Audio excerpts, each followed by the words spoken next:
and Tony Kanaan, but 7-Eleven. Am I? Is that his note to fame, if you will, the 7-Eleven car, much like our Elio with Pennzoil? I think that's the same way to put it. I mean, he was even in national ad campaigns with 7-Eleven. I think they could have gone even further with that. Unfortunately, a few ties here and there with names I will not mention over the air, I think kind of ruined that for him. But unfortunately, yeah, things didn't go from there. And but like we said,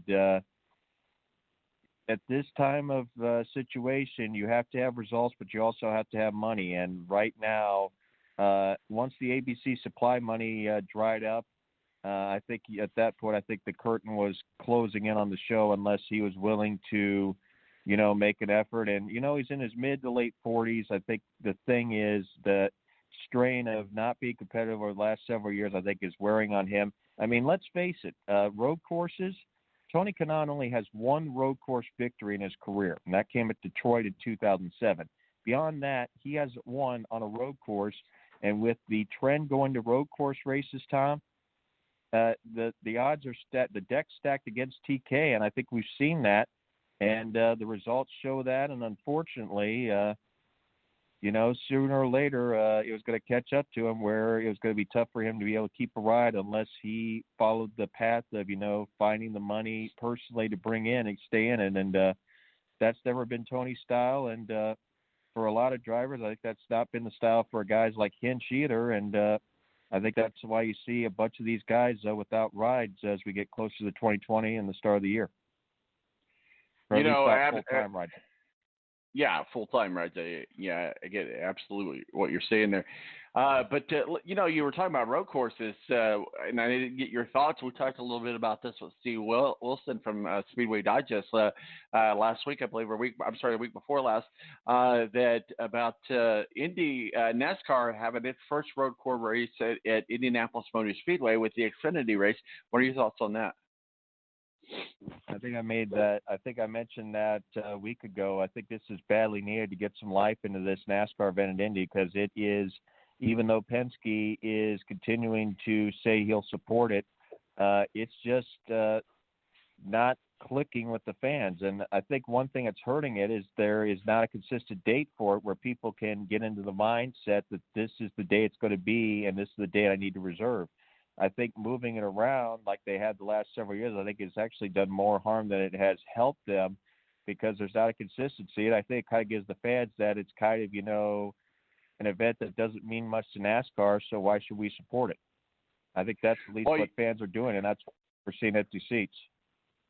Yeah, absolutely. I've always thought that moving the truck, taking the truck race and taking the Xfinity race away from the Lucas Oil Raceway, which was the ORP, I just thought that was just such a cool venue for them, and that was the answer. You talk about don't fix it if it isn't broken. Well, it wasn't broken, and they tried to fix it because they wanted it to be at the Indianapolis.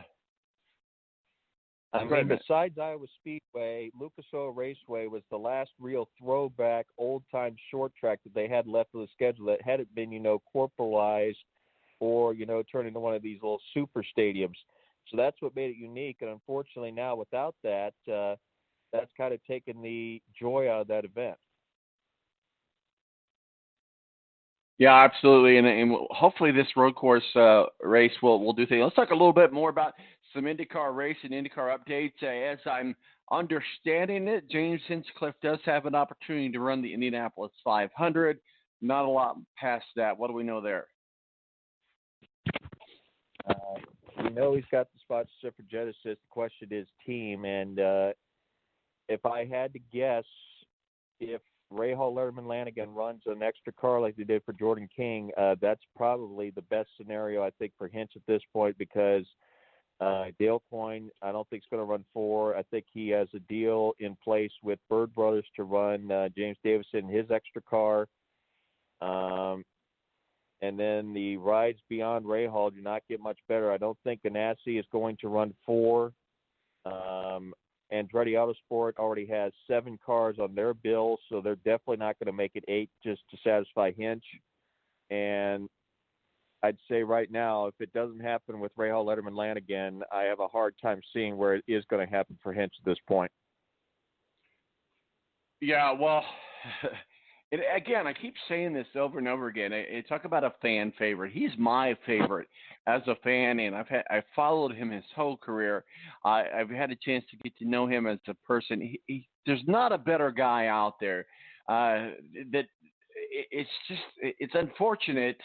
I get the business part of it, but it's unfortunate that a guy like James Hinchcliffe is having a hard time getting a ride. Let's talk a little bit about the Racer article that you were talking about off mic here a little bit before the show with Chevy. Talk with us a little bit about what we know there. Well, the rumor going around is that Ed Carpenter and Kyle Busch are talking, but I just don't think it's going to happen for 2020.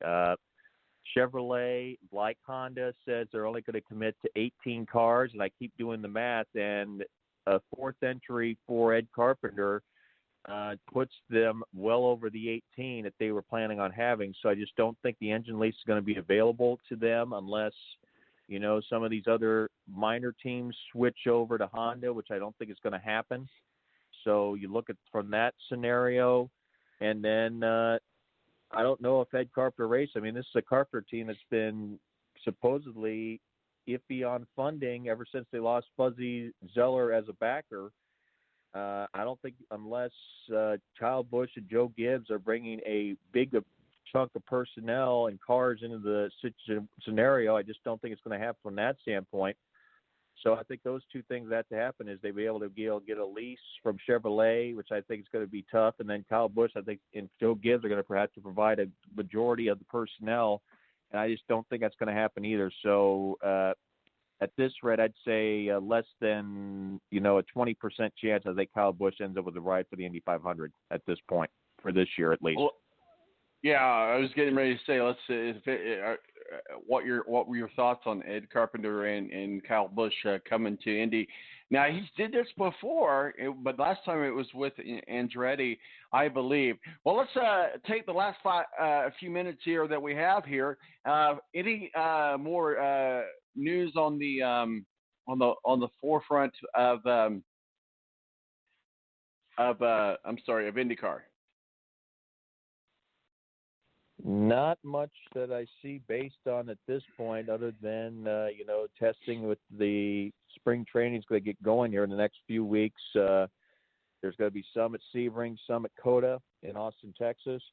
Be interesting to see how limited or restricted they get on track limits. That's one thing supposedly that the overseers at IndyCar are going to be keeping an eye on for the new season. At least that's one thing they've been mentioning, is the track limits are going to be much more strictly set at COTA. And we'll see if that applies to some of the other circuits on the tour as well with some of these other events. Because, they certainly use all the road and then some. And if they're not restricted, they're going to use it. So be very curious to see how restricted they get on that, and see how much of a backlash that gets from drivers and teams if they start throwing penalties or reprimands out for that. But I think pretty much status quo.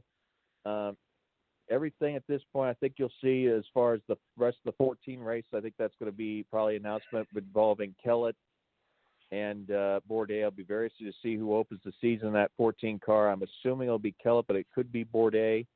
But considering that race is right close to the start of a chunk of several races on the IMSA circuit, I think Dalton Kellett will get the nod for St. Pete in the 14. And then Carlin, I think you're going to see multiple drivers in those Carlin entries. But if I had to guess, assuming Max Chilton's going to be in one of the cars for St. Pete, and I'd have to say Sergio Sette Camara, the rookie from Formula 2, is probably going to be in the other car, at least for that event.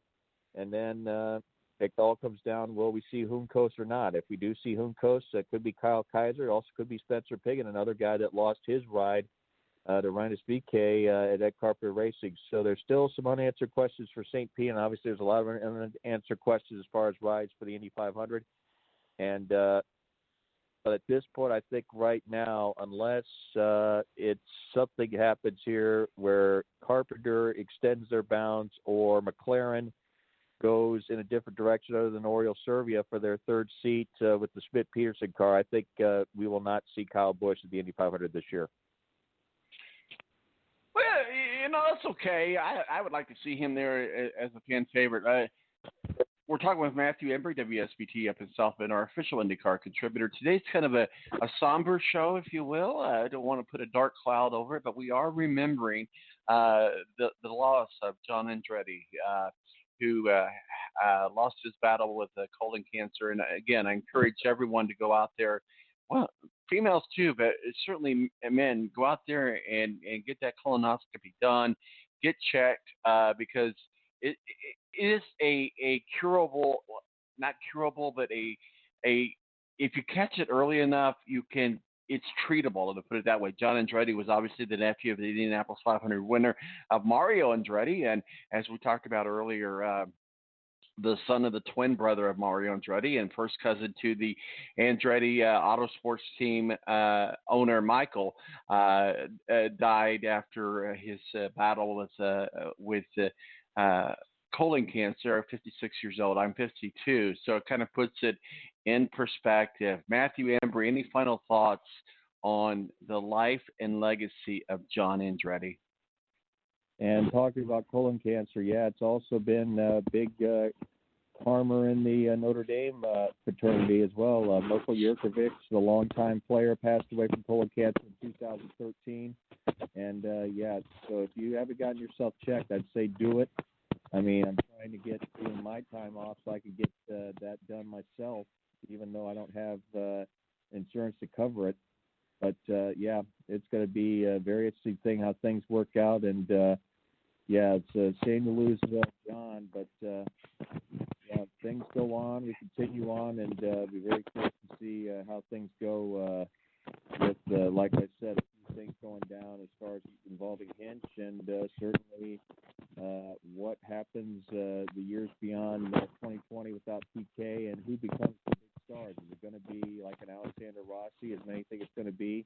Because, like I said, it's not just Tony Kanaan getting there in age. I mean, Elio's getting up in age. Dixon's getting up in age. So who are going to be the young stars? It's going to be about Newgarden.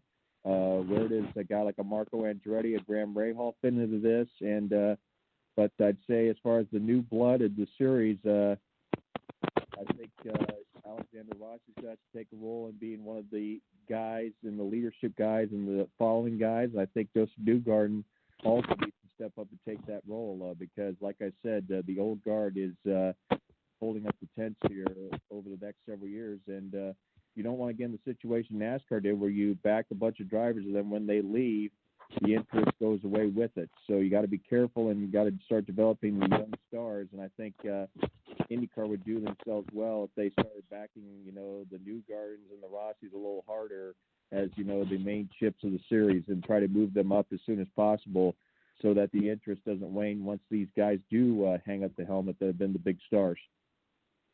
Matthew Embury, WSBT up in South Bend, helping us remember John Andretti and, of course, the IndyCar funny season. And you know what? The good thing is we're less than 90 days away from the Indianapolis 500. Matthew, we appreciate you joining us today. Where can people find your work and masterpieces, sir? MATTEMBURY. And for those of you listening in the South Bend, Mishawaka area, got a lot of stuff going on WSBT over the next 2 days. We have Notre Dame basketball coming up in a couple hours. They take on Georgia Tech. That starts at 11:40. And then also, if you're following the big game coverage, our coverage starts at 2 p.m. On Sunday. So 7 hours at least, 8 hours of coverage of the big game. And we will have you all focused on that stuff over the next 2 days here on WSBT. Matthew, we appreciate you joining us. Matthew Embury, WSBT up in South Bend, our official IndyCar contributor. Thank you, Matthew.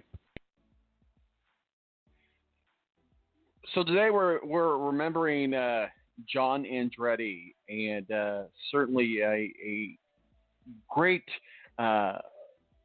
person on the track, but off the track is where he's really kind of been remembered and known.